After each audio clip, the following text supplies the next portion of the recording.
कार्यसम्राट foundation आणि नाशिक लोकशाही news Navshakti मित्रमंडळ आयोजित नवरात्र उत्सवाच्या निमित्ताने अशा विविध कार्यक्रमांचं आयोजन करण्यात आलं आहे। शुक्रवारी हिरवा रंग असल्याने महिलांनी हिरव्या रंगाच्या साड्या परिधान केल्या होत्या।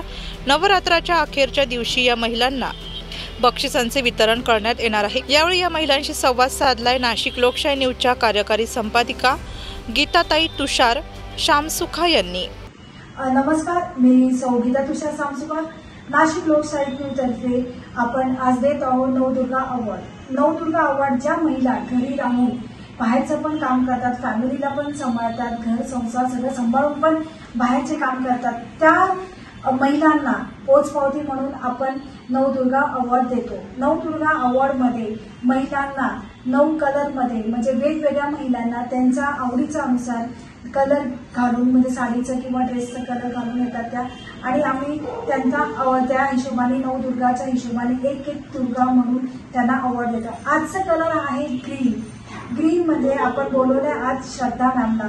त्या पेशाने ॲडव्होकेट आहे आणि त्यांच्याविषयी त्या स्वतःच सांगतील। श्रद्धा मॅम नमस्कार, माझं नाव श्रद्धा देशपांडे कर्णिकर। मी नाशिक डिस्ट्रिक्ट कोर्टात प्रॅक्टिस करते गेल्या 12 वर्षापासून। आणि सगळ्यात अगोदर तर आपल्या नाशिक लोकशाही न्यूजचं, लचके सरांचं आणि गीता मॅम तुमचं सगळ्यांचं मनापासून आभार की आपण मला इथे बोलवलं आणि सगळ्यात याच्यामध्ये की तुम्ही आमच्या या कामाची दखल घेतली की आम्हाला इथे बोलवून घर सांभाळणं, काम करणं, बाहेरचे कामं करणं, या सगळ्या गोष्टींची दखल घेणं ही सुद्धा एक खूप मोठी पोचपावती आमच्यासाठी की तुम्ही ती घेतली आमच्यासाठी। तर त्यासाठी खूप खूप आभार की आम्हाला इथे बोलवलं। मॅम, तुम्ही कसं काय विचार केला की नाही आपण लॉच करायचं, आणि आपलं बोलता बोलता तुम्ही बोलले होते की आपण म्हणजे लॉ म्हणजे असं इझिली, आता लॉ म्हणजे इझिली करतात, पण तुम्ही कसं काय इझिली तुम्ही बोलले की इझी नाही, माझं लॉचं शिक्षण एकदम इझिली नाही झालेलं आहे।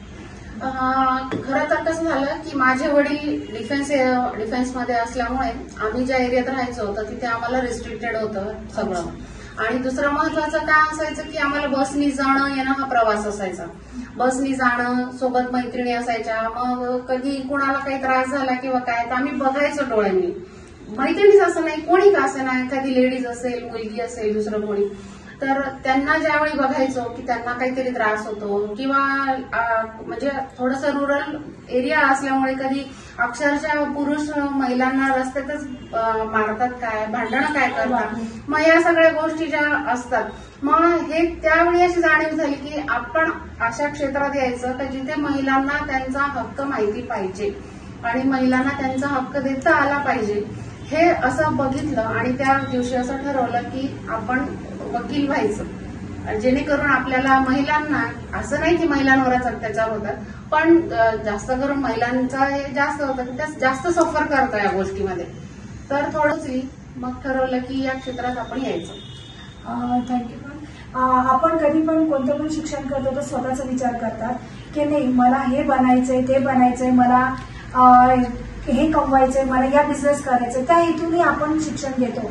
पण मॅम तुमचं ऐकून खूप बरं वाटलं मला की तुम्ही लोकांचा विचार करून, जे तुम्ही लाईफमध्ये बघितलं ते विचार करून तुम्ही लॉच्या फील्डमध्ये आले, आणि तुम्ही म्हणतात सकाळचा प्रवास संध्याकाळपर्यंत, म्हणजे काय ते मॅम?